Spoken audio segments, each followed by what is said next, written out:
আসসালামু আলাইকুম। আজ মঙ্গলবার 12 নভেম্বর 2024। আমন্ত্রণ ফ্রেন্ডলি মোবাইল প্রবাস টাইম বুলেটিনে। সাথে আছি আমি সরণী। শুরুতেই জানাবো শিরোনাম। ওমানে পরিবার রেখে পালিয়েছেন প্রবাসী, দেশে ফেরার আকুতি স্ত্রী সন্তানের। কুয়েত সরকারের জরুরি সিদ্ধান্ত, কপাল পুড়ল প্রায় 1000 প্রবাসীর। স্পন্সর ভিসার আবেদনে জটিলতা, ইতালি যাওয়ার স্বপ্ন ভাঙছে বহু বাংলাদেশি। প্রবাসী যাত্রীকে পুলিশে দেওয়ায় সমালোচনা, ব্যাখ্যা দিল বিমান বাংলাদেশ। একাধিক বিশ্ব নেতার সঙ্গে সাক্ষাৎ প্রধান উপদেষ্টার, আমিরাতের প্রেসিডেন্টের সাথে বিশেষ আলাপ। দর্শক দেখছিলেন শিরোনাম, এবারে পুরো খবর। ওমানের সেরা রেট দিচ্ছে বাংলাদেশি প্রতিষ্ঠান গালফ এক্সচেঞ্জ। প্রিয়জনকে টাকা পাঠাতে আজই আসুন আমাদের যে কোনো ব্রাঞ্চে অথবা কল করুন স্ক্রিনে দেয়া নাম্বারে। গালফ এক্সচেঞ্জ, বাংলাদেশিদের প্রিয় এক্সচেঞ্জ। ওমানে স্ত্রী সন্তান রেখেই এক প্রবাসী দেশে পালিয়ে এসেছেন বলে অভিযোগ পাওয়া গেছে।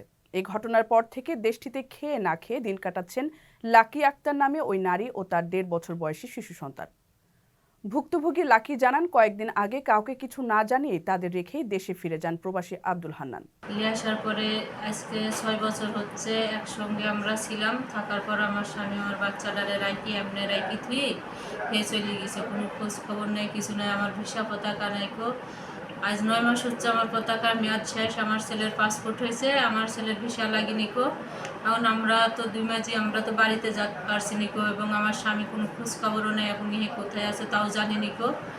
তো আপনারা যে যেমনে পারেন, আমার তো খাওয়া দাওয়া নাই, রুম ভাড়ার টাকা নাই, পানি বিল কারেন্ট বিলের টাকা পয়সা কিছুই নাই।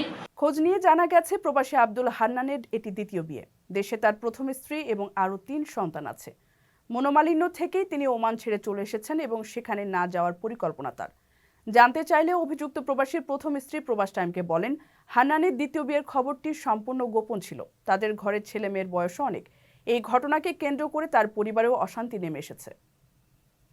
এদিকে ওমানে থাকা দ্বিতীয় স্ত্রী দেশটিতে থাকা খাওয়া নিয়ে ভীষণ অনিশ্চয়তার মধ্যে পড়েছেন। তাই দেশে ফেরার জন্য সংশ্লিষ্ট সকলের সহায়তা কামনা করেন তিনি।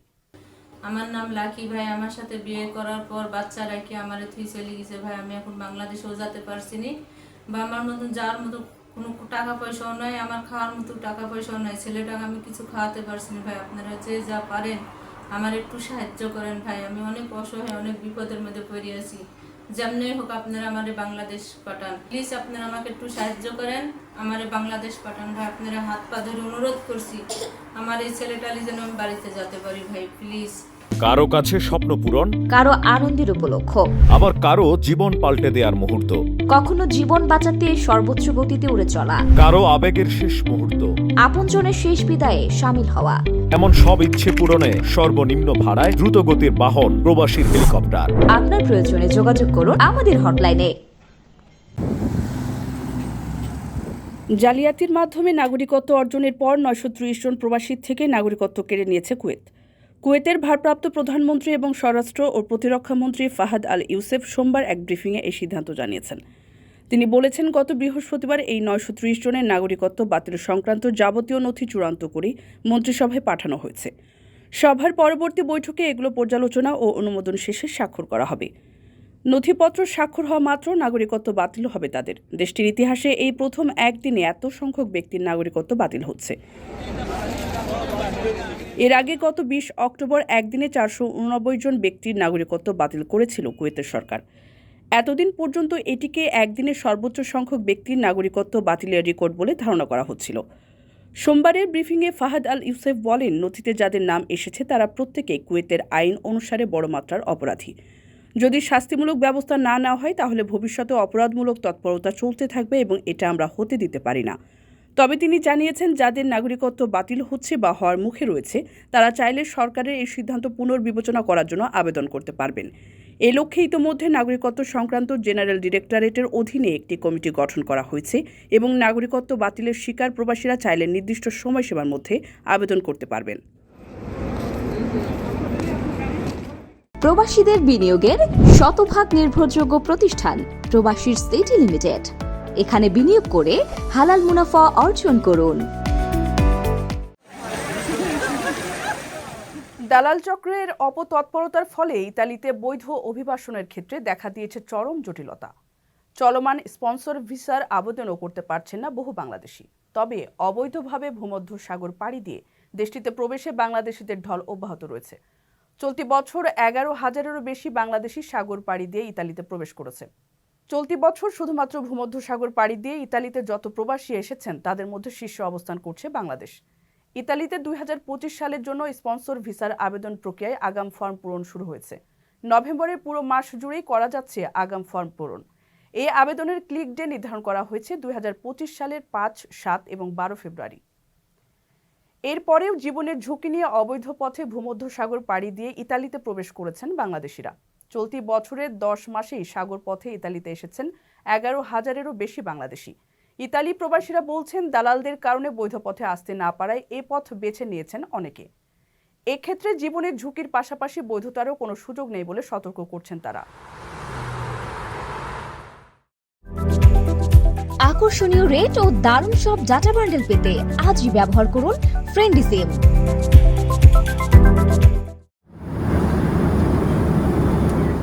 ফ্লাইটে বারবার খাবার চেয়ে কেবিন ক্রুদের সঙ্গে অসদাচরণ করার অভিযোগে যাত্রীকে পুলিশে সোপর্দ করার ঘটনার ব্যাখ্যা দিয়েছে বিমান বাংলাদেশ এয়ারলাইন্স। ম্যানচেস্টার থেকে সিলেট ওসমানী আন্তর্জাতিক বিমানবন্দরে আসা বিমানের BG208 ফ্লাইটের যাত্রী ফয়েজ আহমেদ খানের সঙ্গে কেবিন ক্রুদের কথা কাটাকাটি হয়। পরে অন্য যাত্রীরা তাকে থামানোর চেষ্টা করলে তাদের সঙ্গে উত্তপ্ত বাক্য বিনিময় হয়। ফয়েজ একজন ক্রুর গায়েও হাত তোলেন বলে বিমানের অভিযোগ। বিভিন্ন গণমাধ্যমে এই খবর প্রকাশের পর ঘটনাটি নিয়ে পক্ষে বিপক্ষে আলোচনা সমালোচনা শুরু হয়। সোমবার এক সংবাদ বিজ্ঞপ্তিতে বিষয়টি নিয়ে ব্যাখ্যা দিয়েছে বিমান বাংলাদেশ এয়ারলাইন্স। রাষ্ট্রীয় পতাকাবাহী এয়ারলাইন্সটি বলছে, কেবিন ক্রুরা তাকে নির্ধারিত মিলের বাইরেও বেশ কয়েকবার খাবার ও ড্রিঙ্কস সরবরাহ করে। পরবর্তীতে তিনি কিছুক্ষণ পরে আবারও একজন কেবিন ক্রুকে ডাকেন। সেই ক্রু তখন ফ্লাইটের অন্য যাত্রীদেরকে খাবার পরিবেশনে ব্যস্ত থাকায় আসতে কয়েক মিনিট দেরি হয়। এরপর ওই যাত্রী উত্তেজিত হয়ে অস্বাভাবিক আচরণ শুরু করেন। এমনকি দায়িত্বরত কেবিন ক্রুকে অশালীন ও অশ্রাব্য ভাষায় গালিগালাজ করতে থাকেন। এক পর্যায়ে তিনি ওই নারী কেবিন ক্রুকে ধাক্কা দেন এবং গায়ে হাত তোলেন। তখন একজন পুরুষ কেবিন ক্রু তাকে নিবৃত্ত করতে গেলে তিনি তার টাই টেনে ছিঁড়ে ফেলেন। আশপাশের অন্যান্য যাত্রীরা তাকে থামাতে গেলে তিনি তাদের প্রতিও ক্ষিপ্ত হয়ে গালিগালাজ করেন এবং শারীরিকভাবে হেনস্থা করেন। বিমানের দাবি, ওই যাত্রী কেবিন ক্রু ও অন্যান্য যাত্রীদের সাথে যে আচরণ করেছেন সে তুলনায় এভিয়েশন পলিসি অনুযায়ী বিমানের পক্ষ থেকে যাত্রীর বিরুদ্ধে কোনো কঠিন পদক্ষেপ গ্রহণ করা হয়নি।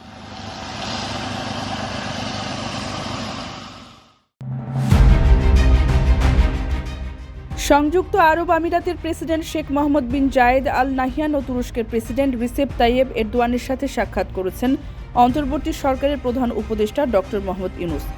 জাতিসংঘের জলবায়ু পরিবর্তন সংক্রান্ত COP29 সম্মেলন উপলক্ষে আজারবাইজান সফরে প্রধান উপদেষ্টা তাদের সঙ্গে মিলিত হন।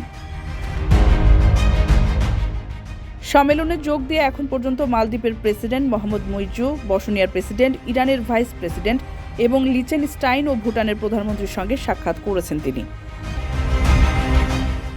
মঙ্গলবার প্রধান উপদেষ্টার প্রেস উইং থেকে পাঠানো এক বার্তায় জানানো হয়েছে, এদিন COP29 শীর্ষ সম্মেলনের মূল পর্বে অন্তত 3টি গুরুত্বপূর্ণ ইভেন্টে বক্তব্য রাখছেন ডক্টর ইউনূস। আগামী বৃহস্পতিবার পর্যন্ত আজারবাইজানের রাষ্ট্রীয় সফরে থাকবেন প্রধান উপদেষ্টা। জানা গেছে, এই সফরে অত্যন্ত ব্যস্ত সময় পার করবেন তিনি। জলবায়ু পরিবর্তনের কারণে বাংলাদেশ যেভাবে ক্ষতির সম্মুখীন হচ্ছে এবং এই ক্ষেত্রে নিজেদের দাবি দেওয়া কি, সেই সব বিষয় বিশ্ববাসীর কাছে তুলে ধরবেন ডক্টর ইউনূস। আওয়ামী লীগ সরকারের পতনের প্রেক্ষাপটে 8 আগস্ট দায়িত্ব নেয় অন্তর্বর্তী সরকার। এরপর সরকারের প্রধান উপদেষ্টা হিসেবে ডক্টর ইউনূসের এটি দ্বিতীয় বিদেশ সফর।